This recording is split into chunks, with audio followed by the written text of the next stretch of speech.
In an age around 2011 or something, I don't know, one man set out to create a new age. An age of fire, but more importantly, an age of really, really funny rage streamers. Oh God! No! No! No! The one named Miyazaki created his age with areas filled to the brim, with enemies ready to jump you, poison swamps and death traps galore, and bosses that would make even the most tempered gamers smash their controllers. The game was called unfair and bullshit by many, but by some strange sense of willpower, or sheer masochism, in all honesty, some persevered. These idiotic warriors would rise to face the gods Miyazaki created and write their names in history. Okay, so we have Brewer the Pyromaniac, yeah. Guy the Strength Spammer, and Connor the Anne Orlando hater. Why would he hate that area? Yeah, that's what it says. These three would take on the game that's name would forever change history. Dark Souls. Hello everyone, welcome back to Fetch Quest, and today we are going to be talking about Dark Souls 1. Hooray! I'm so excited, guys. I'm so excited. I can't wait to talk about my love for Blighttown. Dude, we get to talk dude, hold on, we got Blighttown, we got the 3 asylum demons, we got the amazing area that is Lost Izalith, dude. Oh my god. Dude, I love Lost Izalith and Bed of Chaos. That was such a great part of the game. Beautiful. 10 out of 10 game, probably my favorite game ever. And we get to talk about this today. Alright. No, I'm actually kind of excited to talk about this game because this is like definitely one of if not the most influential game of what, the 7th console generation? That was the 360 PS3 era, right? Yeah, I think so. It's definitely probably the most memorable game. So much of like gaming culture, especially when it revolves around difficulty, has been shaped around, man, this game is hard, but is it Dark Souls hard? Or, man, Cuphead's hard, it's like Dark Souls.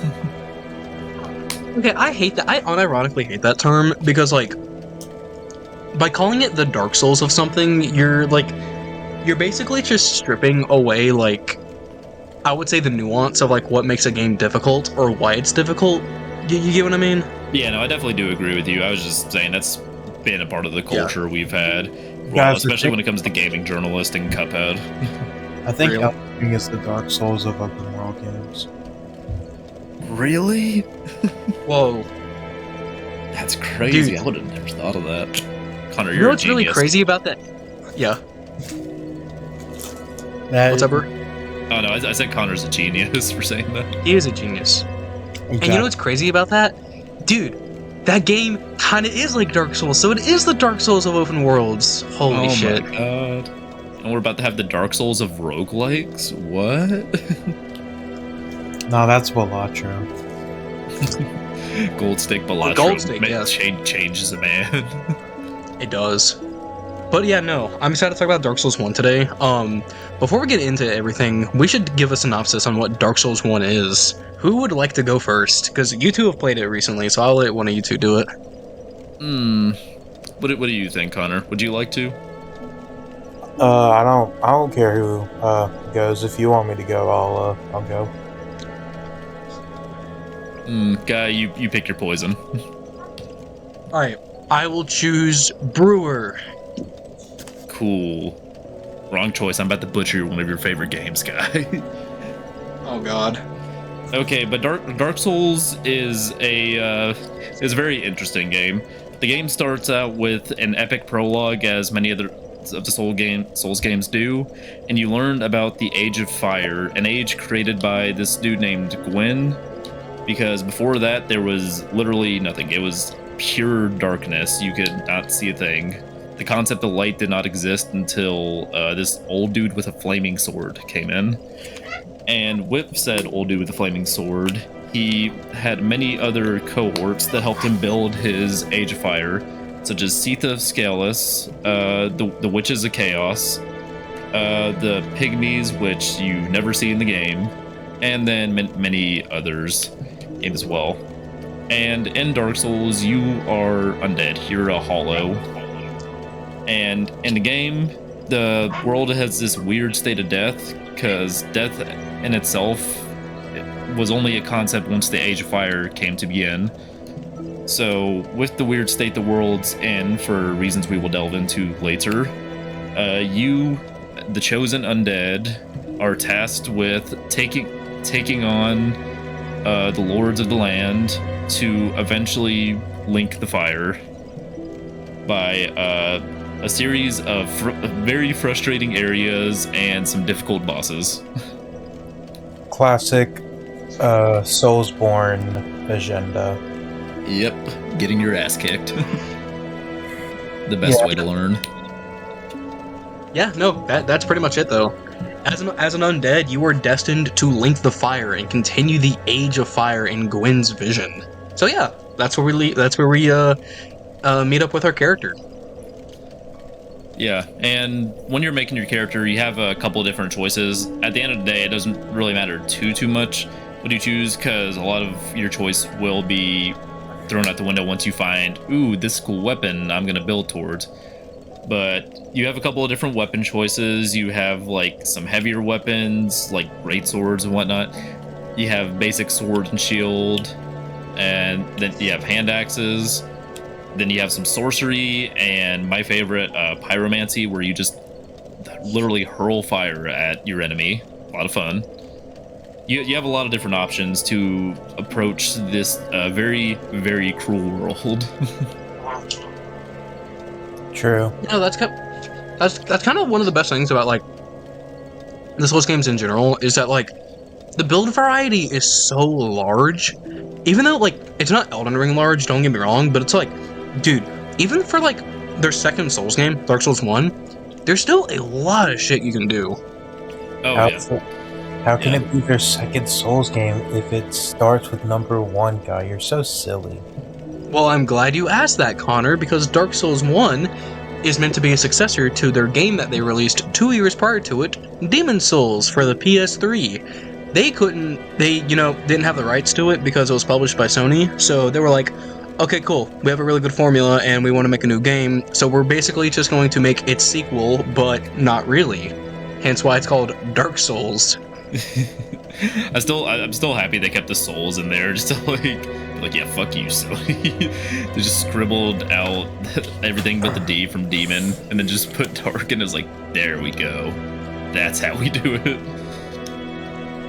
It's a beautiful thing. Avoid copyright. Kind of reminds me in like the Great Ace Attorney Chronicles how they wanted to avoid getting copyrighted for Sherlock Holmes, so they just swapped around to S and an H, and it's like, guys, completely original character, Sherlock Holmes. Oh yeah, no, dude, that part is so funny. That is fucking hilarious. I love Sherlock Holmes, but that's for another video, an Ace Attorney video. Real, because I still need to play it. Yes, you do. But yeah, no. Now that we're talking about like characters and like what you can do in it, we need to talk about the combat. The combat, as you know, being a Souls game, very similar to the previous Souls games we talked about already. You have R1 as your light attack, and you have the R2 or right trigger as your heavy attack, a basic roll command, and a lock-on system. Maybe a few funny spells here and there, but yeah, no. Has the same like simple formula of dodge roll, bait out attacks, and punish correctly. Yeah. Which, it's a tried and true formula, and it still works here. Yeah.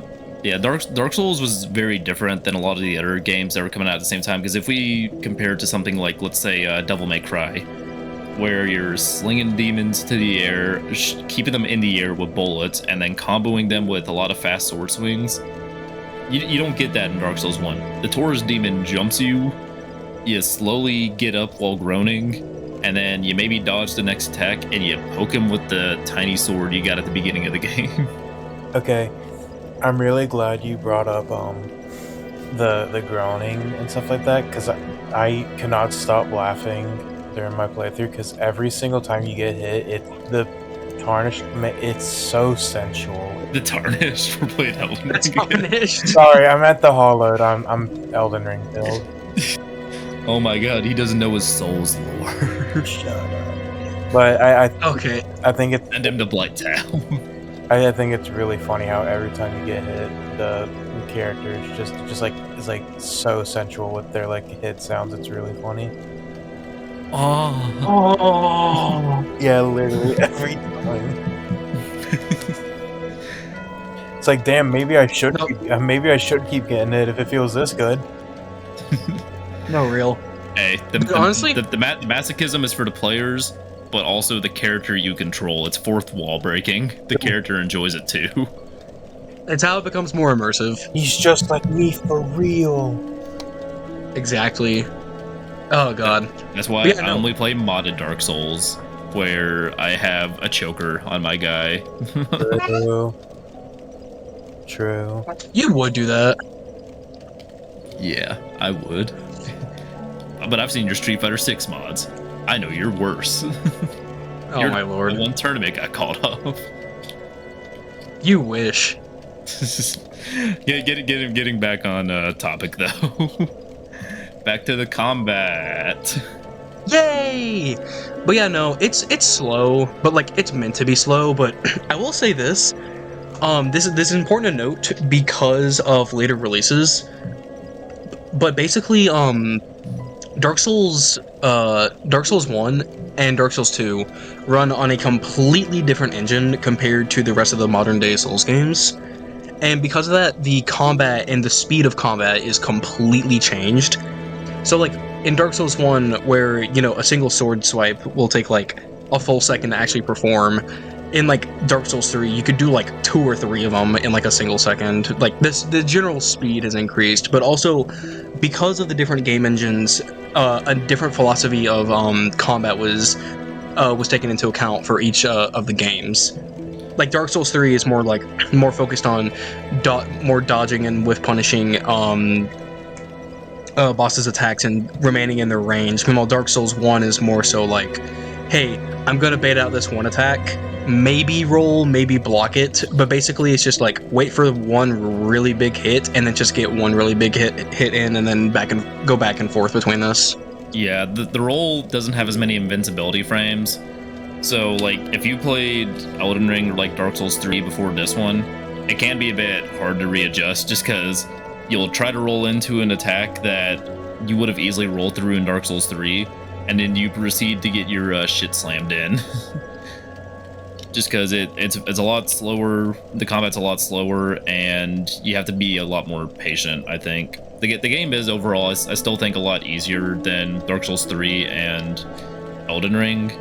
But it's for like different reasons, because some aspects are also harder, like the levels in general. Yeah, honestly, yeah, I'm glad you brought that up, because I think the like areas are dead ass, like just the parts where I would struggle on more than The bosses aren't hard, it's the areas. Yeah, The areas are true bosses. Yeah, exactly.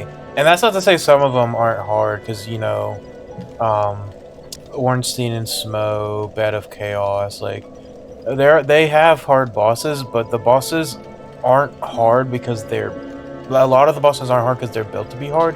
It's because they've got, like, bullshit parts to them, if you know what I mean. No, I get what you mean. Yeah, I agree. There's only a couple of bosses that I'd say are like truly hard in the sense of like these were designed to be like kind of more of a big combat challenge, which is like most of the DLC bosses. Yeah. Ornstein and Smoke, and then like a couple of the final bosses in the game. A lot of the rest of them though felt more like some spectacles, like big enemies I didn't know how I was supposed to take on, like the Gaping Dragon. But it was actually piss easy. I just kept smacking it with the hatchet until it died. Yeah. Even though I was a tiny dude. And that's also just a thing of, like, the bosses have a lot smaller health pools than like future games. Yeah, it's really easy to get overpowered in Dark Souls 1 because Especially the health pools go down really quick. Especially if you're going in something like strength, because you just get one of the Black Knight weapons and you're kind of set. Yeah, That's true. that or my pyromancy build was really strong. That's the thing about this game. It's like I feel like they were still in the early stages of like knowing how to balance builds correctly. Like, don't get me wrong, this game is still very balanced in terms of like build variety, much better than Demon Souls. Because like the context behind Demon Souls, magic kind of ruled everything. Because to be fair, like half of the enemies in that game were weak to magic, so there was like a lot of incentive to use it. Not only that, but like legit one of the strongest weapons like in the game was accessible within like the first hour of the game, so like people would just run that shit. Meanwhile in Dark Souls 1, it's like sure there are still a lot of strong weapons you can get really early on, but like the variety of weapons that are of equal tiers in terms of like brokenness and like viability are much wider. It's greater. Yeah, definitely. So like you really won't go wrong with like any build in the game. Like obviously there are some builds that are better than others, pyromancy, but still. Yeah, the only thing you can really do wrong is level resistance. That's where you go wrong. Don't level resistance. There's a reason why they took that out as a stat, dude. Yeah, thank God. And we'll obviously be talking later on of like how the game has like aged and stuff like that, but I think the combat and the way you can do builds is one of the best like things that has aged on this game, because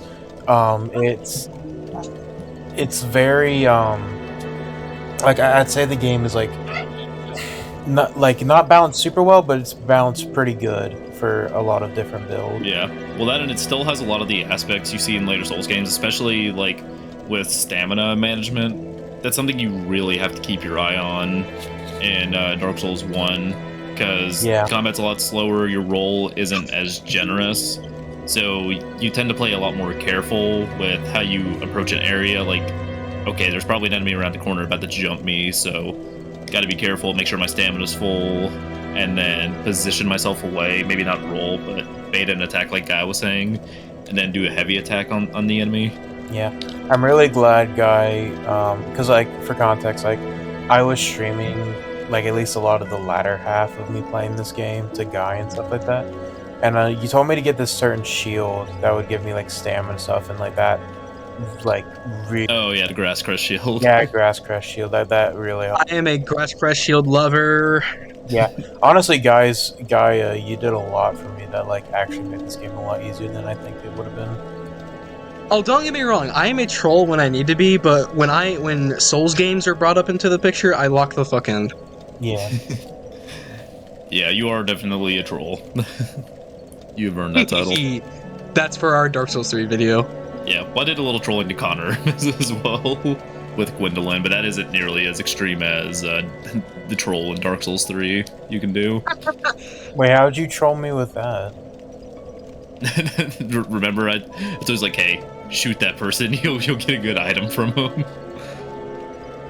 And then the whole area went dark, and then Gwendolyn started talking. It's like, you foul wrench. Oh, I knew that. I knew something like that was gonna happen, because I was talking. I remember when you got out of the call, I said, guys, like, I told Guy, and I'm like, yeah, I don't know if I'm gonna do that. And then Guy was like, well, if you want to beat every boss, you have to. And I'm like, oh. Yeah, I was about to say, I'm not even sure that's really a troll. That's just more so helping. Like, that's the equivalent of being like, haha, I'm gonna troll Connor by giving him a piece of candy. Little does he know, it's not his favorite flavor of Jolly Rancher. Well, I don't know if I'd really consider Gwendolyn any type of candy, unless if you're Saint Aldrich of the Deep. Yeah. Or if you're into that. I'm gonna be honest, like, Gwendolyn was, like, really not hard. The hardest part is that my game was bugging the fuck out when I was trying to fight him. Guy was there. Guy can attest. Every time I would die, I would never spawn at the actual bonfire in front of his place. I would spawn at the main. Oh no, that's not a bug. They literally do that on purpose. Oh, that's crazy. I thought no, the thing is, Gwendolyn is very angry at you. So a lot of the bonfires aren't available. If you try to homeward bone, it just won't really work properly. And then the bonfire you do get sent back to is the one that's like farthest from him, so you have to take an extra long route to get back to him if you die to him. Oh, okay. That's crazy. That makes a lot more That along with sending other enemies after you, and the Firekeeper after you as well, so you lose that one bonfire. Yeah, I was so convinced that that was just a bug, and my game was just glitching. Yeah, no, that's on purpose. Gwendolyn is just a hater. He's just a dick. Yeah, he's just a dick. I'm kind of glad we're talking about bosses though now, because like I do want to transition into like the bosses of this game, because like that is like one of the selling points of the Soul series. Yeah, I will say I think this game has some pretty good bosses, but it's a very hit or miss roster in my opinion. It is pretty hit or miss. Because it's like you've got like, at least in my opinion, the best boss in the game. You've got like 4 kings, then you have. But you think 4 kings is the best boss in the game? I really like 4 kings. I thought it was a cool fight. Really? I feel like 4 kings kind of divides the fan base. Well, I'll get into that in a second once we say some of the other ones, but since it does have that little gimmick to it, just not as big as a gimmick as a Bed of Chaos. Well, yeah, and I'll get into my love of 4 kings later, but like, it's like you've got like Artorias, 4 kings, and just a whole bunch of other like pretty cool bosses, and then you've got Ornstein and Smoke, Bed of Chaos, Gwendolyn, like all these bosses that are like just like really either just poorly designed or just obnoxious. Yeah. Hello, Ornstein and Smo. I don't think Ornstein and Smo are as bad. Like all the other stuff you're mentioning, especially from the second half of the game. Yeah, I completely agree with a lot of that. But Ornstein and Smo, they did have some like kind of glitchy attacks, especially Ornstein's like dash that he does, because he like freaking teleport sometimes if he didn't try to directly hit you and he hit a pillar instead. That fight was one of the very few times I've ever been genuinely frightened in a fucking Souls game, because I was just so terrified he was just gonna fucking Goku teleport right in front of me and I just die because I had no way to react to it. My thing with Ornstein and Smo, like, people saying this is the best fight in the game and like one of the best fights in the series, I think are fucking crazy. Like, cool. It's like it has cool stuff to it.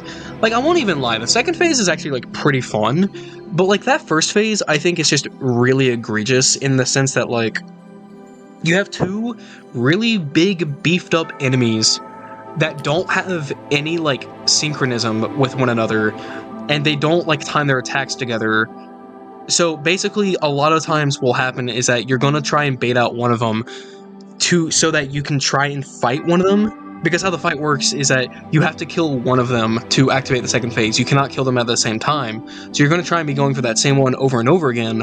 But a common thing that will happen is just you'll be focusing the one guy, the other one will come up, ruin your thing, and then you have to spend another 30 seconds to a minute running around the entire arena just to create another opening. I really don't like that because it promotes like disengagement, and I just think like when that happens in a boss fight, it's just not fun. Yeah, I think they had some good ideas with like Ornstein being like because it's something they've done for like a lot of duo fights in general. You make one like quick guy that doesn't have as much health, and then you got one big boy that hits a lot harder, but he's a lot slower. It's like a classic way they've gone around trying to balance duo fights, even if their other method with the demon, both of the demons in Dark Souls 3, the Demon Prince, like they did execute better with that. Princess, yeah. Yeah, but see, yeah, but with Ornstein and Smoke, I feel like if Dark Souls got a remake, not like the remaster we have, but if it got a remake, if they had like maybe some proper attack timers to where they would try to do more synchronized attacks, but also leave some better openings, that and also some of their attacks in general just weren't a bit glitchy, especially Ornstein's. I feel like a lot more people would love that fight because I did have a decent time with it. Like there was decent challenge, and there were a couple of deaths where I was like, yeah, that's fucking bullshit.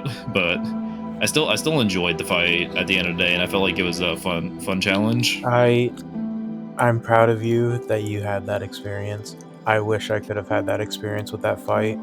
Yeah, well, I think my build was good for it as well, because but with the pyromancy build, it works a bit differently than, or at least in Dark Souls 1, it works a bit differently than like later Souls games like 3 and Elden Ring, where you have like a mana bar that you have to recover by drinking like a cerulean flask or the ashen Like flask, I think. a magic Estus flask, yeah. Yeah. But and one, it works a bit differently to where the pyromancies or the spells and incantations, they just have a set amount of uses each time you rest at a bonfire. So let's say, for example, fireball, like simple spell you get at the beginning. That one gets 8 uses without any other modifiers. But then there's like Great Chaos Fireball, a much more powerful spell. That one you only get 4 uses out of. So a lot of the boss fights, but also running around the areas, is kind of a game of managing when to use your spells so you don't waste them, because you can't just recover them like you could in the other Souls games. But also just keeping track of how many spells you have left, but also building a backup plan around it, because like the Pyromancy Flame levels up differently. That it doesn't level up with your stats; it levels up just with souls on the equipped item. So in general, it's pretty good to use Pyromancy with just like a lot of different builds as a decent chunk of damage.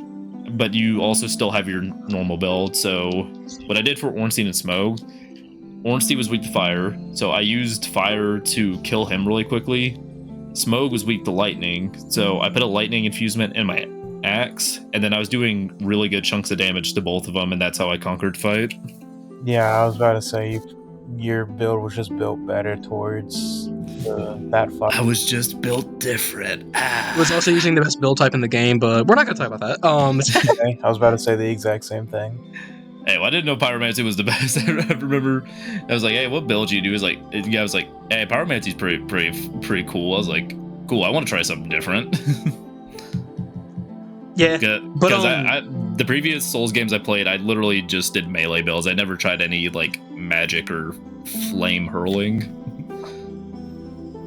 No, that's completely fair. But yeah, no, the spell system works completely different. This is the same thing in Dark Souls 2 with this system, and the reason why they made it like this, there's no mana beer. No, I was about to say mana beer. That's crazy. Mana meter is The because mana beer. this is actually the thing I was talking about earlier with Demon Souls. Is actually a response to trying to balance out magic. Basically, like, one of the big things about magic in Demon Souls is that it used the mana meter, similar to later Souls games, to where they magic would only cost like a certain amount of mana to use, and there was no like consumable thing. So in theory, you could use it infinitely because of like some consumables you had in that game. The healing in that game is not based off like estices or anything. It's based off consumables that you buy / collect. So that's pretty fun. So there's a way to just exploit magic doing that. Hence why they made the change. But yeah, no, I think that like going back to like bosses, because that was a pretty big sidetrack. I just wanted to add that because like that's why the change was made. Yeah, it was a fair change, in all honesty. Yeah. I mean, to be fair, again, this is like one of the early Souls games. They didn't know how to like properly balance like a mana meter yet until Dark Souls 3. So, you know, props to them. But yeah, no, back to the bosses though. Yeah, this is a mixed bag, low key. Like, they kind of went with the like design ideas presented in Demon Souls of like make some of the bosses like environmental puzzles that you have to solve instead of actual boss fights. Like Bed of Chaos and shit like that. Yeah. The worst boss in Souls history. It's so fucking bad, dude. Yeah. That's something to mention. A big thing about the boss quality in this game, especially in the later half, is that Dark Souls 1 was rushed. This game had less than 2 years of a development cycle, which is crazy for like a 30-hour RPG. Like that is not normal. So the game was rushed, so they were not able to like fine-tune a lot of the later areas. And if you want my proof, just play through Lost Izalith. Yeah, the way that area was designed, especially with all the random shit they placed around, but also evidence too, like Bed of Chaos, they kind of knew it was fucky, which is why it's the only boss in Souls history that actually has permanent checkpoints. But also in the files, there was actually evidence of like a different boss fight for the Bed of Chaos instead, where it's more like an actual enemy that moves around instead of the weird monstrosity we got. The weird bullshit. Yeah, they probably they probably made Bed of Chaos the way it is because it was the only working version of the boss that actually like didn't glitch out and shit. Probably, in all honesty, especially with the time crunch, because a lot of people say like the first half of Dark Souls is like absolutely beautiful masterpiece, but once you get to the second half, which is considered like after Ornstein and Smoke, that's kind of when there's a bit of a downfall in quality, especially with like the world design. Because one of the cool things about the world in Dark Souls 1, especially, this isn't something that's really done in Dark Souls 3, is just how connected the world is. Because at the beginning of the game, you don't have the ability to warp with the bonfires. Instead, you find like a lot of little shortcuts, elevators, and you find out some areas are actually very interconnected. And that's how you get around the world very quickly in Dark Souls 1, at the beginning at least. I'm glad you mentioned that, because that's honestly one of my favorite parts about the beginning, because it feels like a Metroidvania at points without like. No, honestly, I agree with that. That's a really good point. No, it is. Yeah, and I really like that like sort of beginning area, but I think it's just so like clear and like easy to see like how the second half is just like a very big like a downward spiral, I'd say. Yeah, there's still some cool highlights. That, and they did do a good job with the DLC once they actually had some time to work on the game again. Yeah, but I was gonna say the DLC is probably one of my favorite parts of the game because of just yeah, it has the best bosses in the game. yeah, Artorias. It's true. Artorias is just like in such a good fight. I love it.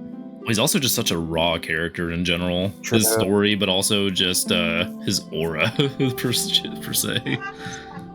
I hate that you say that because I just think of that one image of like, bro, you smell like absolute shit. It's called aura, bro. It's called aura. Because it also fits for like Artorias because of all that purple shit he slings around. The Abyss. He's Yeah. slinging around the Abyss.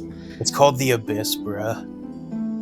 Manus probably smells like shit with all that fur and stuff, and then him being in a cave. Yeah, but like I do like this game a lot. I think it's really good. But yeah, you can clearly tell the second half was very much rushed. But I guess like to continue on bosses, like what do we think what's our favorite boss? Obviously, I've already said mine, but I'll let you go, Brewer. That is a bit hard. Beyond Artorias, I also really like Manus. Manus was a really fun fight. And then also the final boss, which, spoiler, but also not spoiler, because old game, but also you play the Souls games for the gameplay, not as much the story. The story makes sense after you beat it. I really liked Gwyn, because even though he was piss easy by the time I got to him, especially because you have to do the DLC before you fight him, or else you can't do the DLC because the game just ends. A flaw with some of the earlier games, which they remedied in like Dark Souls 3. Gwyn is just a really amazing fight, not just for like some of the attacks he does, but also just like the story behind him and also the music as well, because a lot of the bosses you have leading up to Gwyn, like Four Kings, have these intimidating soundtracks that really make you feel dread, especially the Four Kings while you're like in the abyss throwing hands with these dudes. But Gwyn's different. He has this really somber tone of music that's like feels a little more tragic as well, with the piano as it plays, which is really fitting for what that character's become at that point in the story. Which is why I also don't mind him being a bit easier, because he's kind of a husk of what he originally was. Yeah. I mean, the reason he's easy is because he's like the only boss in the game that can be parried, which I think is really funny. Yeah, there is that too. I did parry him once because guy was watching me fight him. I was throwing my pyromancies and stuff. He wasn't really doing much to me. Guy was like parrying. I was like, fine. I pulled out a shield really quick, and then I parried him for the last blow, and then got the visceral. I was like, damn, that was such a hard final boss. True. You know what's really funny? What? When I fought Gwyn for the first time, Connor and Liam were watching me, and they saw my strategy of spam the left trigger for parry over and over again, and I just won. Actually, no, guy, we didn't. Me and Liam, you said to me and Liam, "Hey, I'm just gonna do a practice run." And me and Liam were both. I was like, "I'm gonna go get a drink," and Liam went also to do something. And then we got back, and you were watching the credits, and we were like, "What the fuck happened?" And you're like, "Oh, I just beat him first try." Oh wait, that did happen. The guy gaslight himself? Question mark. I think guy gaslit himself. From gaslighter to gaslighted by himself. I'm a victim of my own success, guys. DJ Khaled is suffering from success. Yeah, no, that's crazy though. I just kept spamming the left trigger. Yeah, luckily, Gwen kind of gets his comeback later on. Sure. You Yes, he guys know what does. I mean. Dark Souls 3 video coming soon. Well, But maybe not soon, but it is coming. It's coming. I'm coming. Eventually. I'm coming Yeah, and for you. guy, I guess I get if you want me to explain why I like Four Kings so much, I'm down. But do you want to go over your favorite boss? Yeah, sure. So since Brewer, he already said it, but I am a really big fan of Artorias. I'll go into detail why. I think his lore is really cool. He's like this hero of legend who fought off the abyss. Like no one else has done this before. He's just raw as fuck. Because he's that guy. But the thing is that when you like do the DLC and you go into the past, he actually did not like fight the abyss. He succumbed to it. And it's really sad to see because he's still like a strong warrior. He's technically like one of the harder like fights in the game, but even like one of his hands is like one of his shoulders is dislocated, so he's only fighting you using one hand with his sword. That's his bad hand. It is, you're right. Yeah, like in lore, like I'm pretty sure he's lefty. His left arm is the one that was injured, so he's fighting you while having like AIDS squared, and while his left central. Yeah, his left arm is dislocated. And he's still whooping your ass. I just think it's really cool though that like you get to go into the past and like fight this guy. Not only that, but like obligatory Berserk mention here, he is a ginormous Guts reference. Like even the promotional art for Artorias of the Abyss DLC, they use like a strike and pose of Artorias that is very similar to a Berserk volume cover. Yeah, well, not to mention kind of like the scream he does at the beginning with his malformed armor. Very much looks like some of the Berserker armor. Exactly. He's pretty raw because even with the state he's succumbed to, like the first thing he does is take out an enemy of the abyss. So like part of him is still in there, just fighting it off as well. Yeah, he just doesn't know what the hell you are. Like, to you, you are a breathing being, so you must die. Yeah. That, and also Artorias had a cute little wolf named Sif that he protected. Oh, dude. I don't know if little would be the right term, but cute. Well, no, little back in the past. Oh, yeah. He was a normal-sized dog until his puppy went away for a while, and he got into the food stash. True. Actually, Sif is a she. My bad. Misgendering in the big 25, bro. That's crazy. Bro. Sif sounds like a boy name. I didn't know. I'm sorry, I didn't know the wolf nouns. Why Brewer is problematic, a thread. Twitter, please don't cancel me. I support your pronouns, please. We just have like 100 different replies of like Brewer accidentally misgendering a single fucking fictional character who's a wolf. Yeah. Brewer should go fight Bed of Chaos. 400 times. No. Jesus. But no. That is why like I love Artorias so much. I think his lore is really cool. I also think he is the boss that like that is more reminiscent of some of the later bosses in the series, like Dark Souls 3 and Elden Ring. So I do have to give like props there. Yeah, no, he's just a really fun fight. I love fighting him every time I like do a playthrough of the game. It's just I never have a bad time with him. Yeah, I was gonna say that's. I don't think Artorias is my favorite, but he's definitely up there. Just because I can feel that sort of like later, like boss design in him. Yeah, especially with like the barrage attacks they throw at you that you have to like memorize and get used to the timings of. A lot of the earlier bosses, they'll like make a lot more obvious shows of I'm coming at you. That, or they'll just do some stupid swing at you like the Asylum Demon and its clones. Do what? Oh, sorry, you go ahead. Oh, I was just gonna say, I think the the DLC bosses, I think part of what makes them so hard in Dark Souls 1 is they have like some of the speed and like attack patterns of like later Dark Souls, like Dark Souls 3 games, but you're working with the clunky and slow Dark Souls 1 combat, which can make it a bit more difficult. I was gonna say he reminds me of like an early game Elden Ring boss, but he doesn't have a delayed attack, so Yeah. The delayed attack from hell. yeah, or a guaranteed roll catch. He doesn't get the Margit special. It's so funny to me that Margit has a guaranteed roll catch. I think that's hilarious. But we've already talked about Elden Ring enough, so go watch that video if you haven't. But Please do.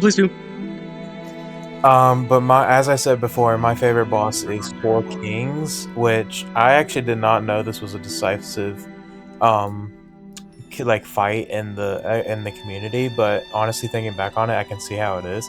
I just like it because I think it's a really fucking cool idea for a gank fight, and I think it is executed really well. For context, the Four Kings is one of the if you don't do the DLC, it's probably like the second to last boss in the game you'll do if you don't do the DLC. Because the whole thing of the Four Kings is that they are just a big damage check for you, so you know you can actually fight Gwyn and you'll be like prepped for him. And I think the way the game does it is super cool, where you have to go obviously out of your way and stuff like that to even be able to get to their arena, which obviously gives you more time to like prep and stuff like that in order to like get more levels and stuff. But the way the gank fight is done is that the longer you go without killing one of the like enemies, another one can spawn. And so if you don't kill them fast enough, then you will be like overran with a bunch of these enemies and stuff like that. They're just like swarming you and stuff like that. But if you are able to either be fast enough or just have enough damage, it's like one of the easiest fights in the game. And I think that's just such a cool idea for a gank fight. And I also just had a lot of fun with it. I think their actual like attacks and stuff like that are really like they're once you get the pattern down, they're easy, but like they can give you some struggle if you're not if you don't know how to like dodge them and stuff like that. Yeah, I think the hardest attacks to dodge are probably the projectiles, but in full fairness, about all the projectiles in Dark Souls 1 are pretty difficult to dodge, especially Manus's. Yeah, a shout out to explosion hitboxes in Dark Souls 1. Yeah, They're so bad, dude. They're so fucking bad. I like the amount of times I was fighting one of the 3 Asylum demons, or I think only 2 of them have explosion attacks, but like I would just be so clearly not in the range for that, and I'd still get hit. It was incredible, honestly. Yeah, that's kind of the thing about the old like engine of Dark Souls. It was a little finicky, especially with like hitboxes like that. Yeah, but shout out to Ceaseless Discharge. True. It's one of the most interesting names of all Souls bosses, with a very interesting hitbox to join it. Ceaseless coming. Yeah. Ceaseless Discharge is insane. It is insane, especially because that boss is like one of the saddest lores as well. It really is. What's the? It really is. What's the lore? It would take too long to explain. In short, he's malformed like the spider lady quail egg because of the whole funny bit of chaos thing that the mother tried. And part of that is he has his arm stuck in his chest that he rips out during the fight. Oh, And he's in like constant pain and suffering. that's Yeah, and the grave that you have to mess with to fight him, that's his sister. He's looking over her grave. oh, that's sad. Yeah, so he's like an incoherent monster. He can only remember parts of himself and just protecting his sister. You go fuck with his grave and it pisses him off in that monster state, and that's why he fights you. Which proceeds to ripping his own arm out of his chest. Which is kind of cool. It is pretty cool, but very sad. I wouldn't want to rip my own arm out of my chest. I don't know. About you guys. No, that's fair. I do it every week. It's fine. Connor's just built Dude. different. Okay, little side tangent here about like just souls, like boss transformations. Sometimes like a lot of souls games, they will like the bosses will like physically deform themselves or to like power themselves up or do something along the like. I just want to like make a reference to Bloodborne right quick. I'm not gonna say who it is, but I just think it's really funny that the boss, his entire like physical transformation is just that he stands up out of his wheelchair I know who, and then fights you. I know, Grandpa got up out of the retirement home. I know, It's who, really funny. I know who you're talking about, and that is like really funny. But Dude, it's funny because that's also like one of my favorite bosses in the whole game. Oh my god. It's funny because it's like Charlie in the Chocolate Factory where Grandpa's like, "Oh man, I can't get out of this bed. Grandpa, I got the golden ticket. Oh, we gotta get up, boy. He gets out. He gets out of bed. I'm alive. I'm moving. I'm Oh my God. smoothing. I got the whole dance floor." Real. That's just Bloodborne in a nutshell, man. That's funny. It is. But yeah, no. I guess we can end on the bosses here. I would overall say that it's just kind of a mixed bag, low key, and like if you are like coming into this game, especially with like a perspective of like a later Souls game, you're gonna have a very, very different outlook of the bosses because like design wise and like design methodology, they are so different compared to like the bosses of Elden Ring and Dark Souls 3. Yeah. Yeah, they're still fun to be had with them because, again, like I mentioned earlier with like the Devil May Cry comparison, you're still just a little dude, so there is that sense of satisfaction from beating them. But at the same time, some of the bosses, it's more satisfying beating them knowing you don't have to run through the crappy area again. Kind of real. So there is that as well.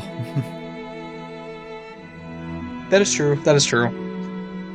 Yeah, But yeah, I no, didn't mind it as much because, again, the first part of the world exploration was just very engaging to where you were genuinely interested in exploring the world. I only had a couple issues with the way they did that, mostly when it came to like some upgrades. Like I couldn't upgrade my pyromancy flame without running back to the surface, but I could upgrade like my sword at the bonfire, which was a little weird. I feel like I should be able to upgrade my fire at the fire.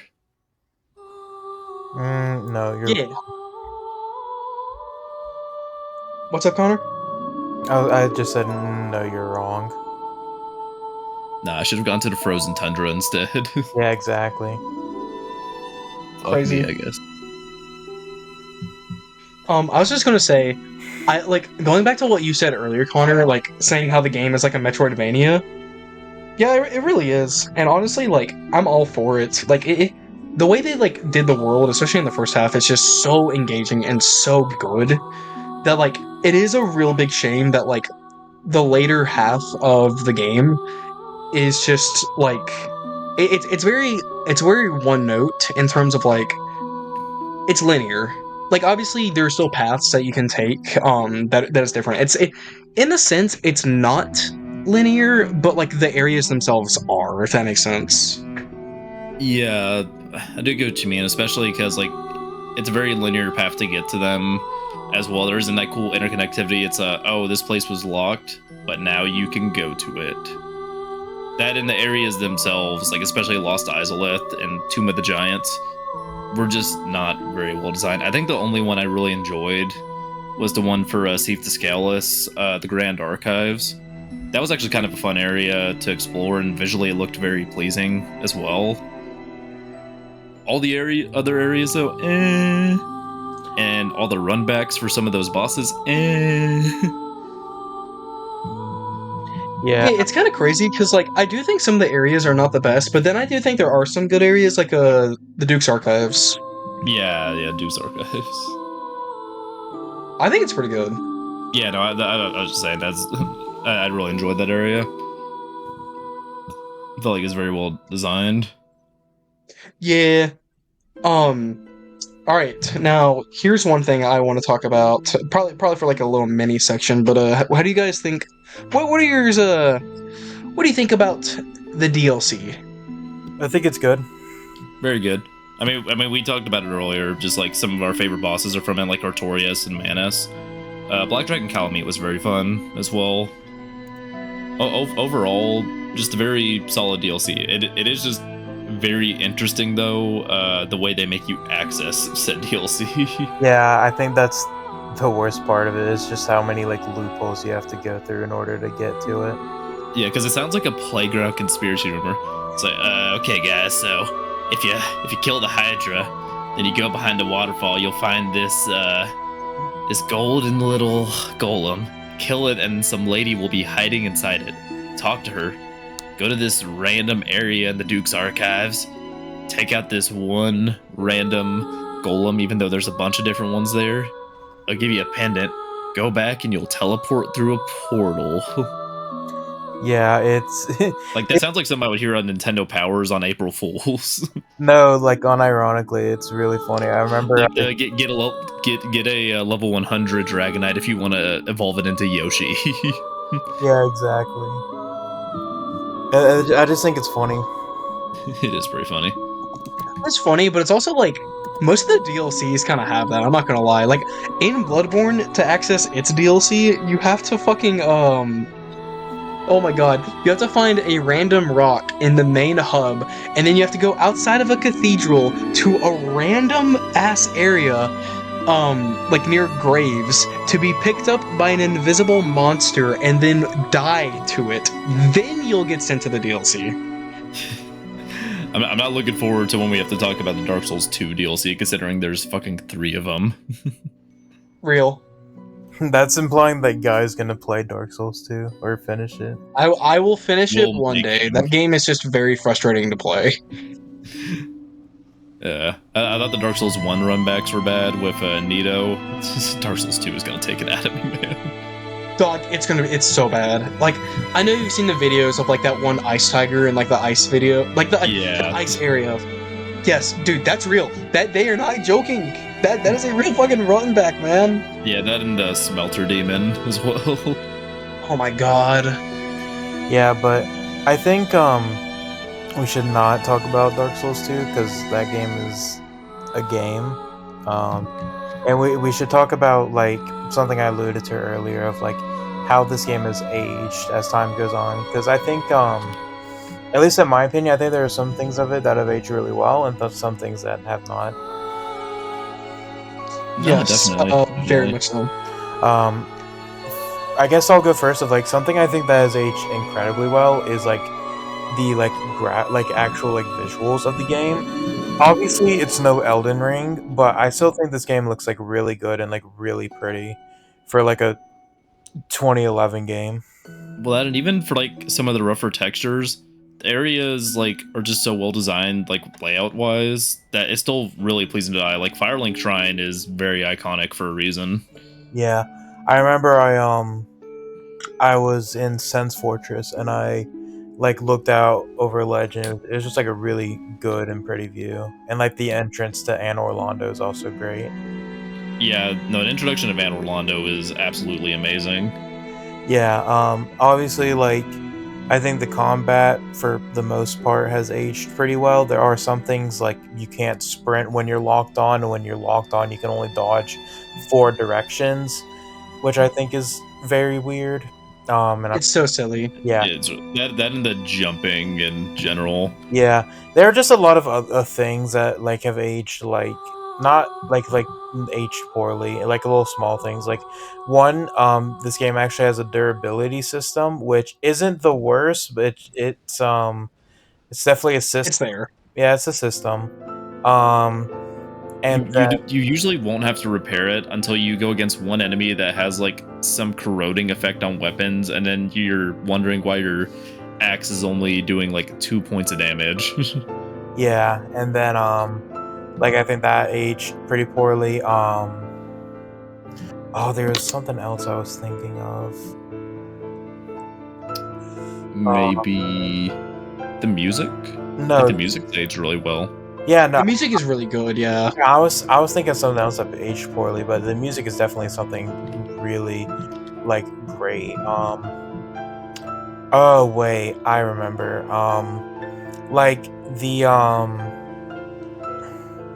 I guess like the way the fast travel system and stuff like that, like how that works. Oh yeah, no, Oh, yeah. fuck that. So, to give context, I think we brought it up earlier, but you don't get fast travel until you're halfway through the game, and even then, you cannot fast travel to every single bonfire. You can only fast travel to like very important or like area, like single area bonfires. Like Yeah, you sometimes have to go back to like bonfires that you may have already been there before, but once you unlock the fast travel system, you have to go back there again to unlock it as a fast travel point, which it has a lot of criticism going towards it. yeah, and then even again, it's like you're not able to fast travel to some bonfires just at all, even if you already do unlock, even if you do go back to them, just because of how the fast travel system works. I think that is probably the worst aged thing in this game, of like just how the fast travel system it just is as a whole. Yeah, because like it's kind of convenient, but at the point where you do unlock it, it should be a lot quicker and simpler than it is. Yeah, 100%. Yeah, For sure, man, for sure. Like, I think it is needed because at that point you would be running through a bunch of other areas over and over again that you've already been through, and you already like know the routes to. But at the same time, you're still like having to partially do it. You're just like not having to fully run back through all the way. Yeah. Yeah, I completely agree. But unless there's some other things you guys can think of that have either aged great or aged poorly, then I feel like we're about ready for our concluding points. I have some stuff. Explosion net boxes we mentioned before aged very poorly. A lot of the controls have not aged the best. I know we've mentioned that already, but it's still a little iffy. I do think that the game is still pretty glitch-ridden, all things considered. Not as much on the remaster, but like people still have found ways to just absolutely break the game. I don't know if you guys have seen this before, but there's a video out there. One of my favorite videos of Dark Souls 1, if I'm going to be honest. It is, can I beat Dark Souls 1 by fighting the bosses in alphabetical order? Oh yeah, I've seen that. He's just teleporting around the map. Yeah, no, and the thing is, he's not using hacks, he's legit just using glitches in the game that Yeah. are just there. And I don't think that's really, it's definitely like it has some rough edges because of stuff like that, but I do think that like it is important to bring up that like that is just a thing in the game. I get it's old, but it's like holy shit, that's crazy. I mean, and to be fair, Dark Souls 3 has that too, because that same guy also did that type of video for Dark Souls 3, and he was also still teleporting around the map. So Souls games in general, in the same way a Mario game is always going to have some weird, or a 3D Mario game is always going to have some weird clipping trick to get through a wall, a Souls game is always going to have a way to just wrong warp your way to some area you shouldn't be in. Yeah, I was gonna say Elden Look Ring. at Elden Ring speedruns. Yeah, Elden Ring speedruns, if they're allowed to do glitches, can also be very much like that. Yeah, Elden Ring speedruns, and like you don't fight the final boss, you fight like the guy before the final boss. He kills you, and then it says you killed the final boss, and then roll credits. These games are made on fucking paper clips, dog. Paper clips, hopes, and dreams. Hopes and dreams. Dreams of spitting on players' faces. Yeah, pretty much. And poison swamps. I'm really. Lots of poison swamps. I was just wanting to mention that because like I do think that is like a thing to bring up with a lot of Dark Souls 1. It's a funny fucking game. It really is, especially with all the knowledge that we've accumulated as a community like over the years of just like how to exploit this game and also just how to make it like the most fucked experience ever. It's really fun and Yeah. funny. Yeah, the game is still funny in ways that exploits you too, though, especially with like builds and stuff. Because I mentioned before with like my pyromancy flame build that I had some issues just because of having to run back. But on top of that as well, one of the NPCs, if you tell them something almost anyone would say yes to that you need to upgrade for your flame, they just go and kill themselves. And then the other guy that would upgrade your thing for you is hidden behind a secret wall, but also he looks like a normal enemy, so you're very likely to kill him. So the only other way to get it upgraded is this person that spawns only if you have a rank 10 pyromancy flame, which you may not have at that point, so you could just be locked out of your build for the rest of the game. That's crazy. Yeah. That's okay. That just kind of goes alongside with like what I was gonna say. There's really there's a lack of sense of direction in the game. It works to its benefit. It also works to its detriment. That mostly to do with the world, because like there's just so many times where you'll be lost and don't know where the fuck to go. Like, I'm being so real. I don't know how people were able to play that game without a guide, like initially. Lots of free time. That and maybe not as much competition for games back then. You had more time to play games because there wasn't like 20 of them releasing every month. That is true. Yeah. Dude, who knows? yeah, I'm glad I did play with guides though. Yeah, exactly. With that being said, though, I don't know about you guys, but I think we're about getting to that time. What do you guys think? Should we wrap up? Yeah, I think we should wrap up. Cool. I will let y'all go first. Do you want to do the deed, Connor? Sure. So I recently beat this game, like very, very recently. And I think it's really good. I think I can definitely see how this game sort of paved the way for Soulsborne like games as just in general to be like incredibly like popular of a genre, and just like FromSoft being able to make just so many of these. I can definitely see where that comes from. Obviously, as we said, there are things that have aged poorly about this game, but all in all, I still think it's a really solid game. Not my favorite. My favorite's probably... It really changes on my mood, but right now my mood is saying Bloodborne. Goated. But yeah, no. But I still think it's a really good game, and that's about it. Awesome. Hell yeah. Brewer, would you like to go next, or would you like me to go next? You know what? Let me get a little sippy of water, and I shall go next. Well, while you're doing your little sippy of water, maybe I can do it. I already got my sip of water. I'm good. I needed my Estus chug. Bro really meant sip. Holy shit. He just went, and that's it. Nah, I just absorbed it. I splashed it on myself and absorbed it in my skin. That's crazy. Alright, you go next. Okay, but Dark Souls 1, it's a weird game for me, especially because like 3 and Elden Ring, I just do love a lot more in all general, but I do always recognize that this was the first game, so you cut it some slack. It's a game that... Second game! It's a second game, but first game in the main trilogy. But it's a game I would put in a classification of a flawed masterpiece.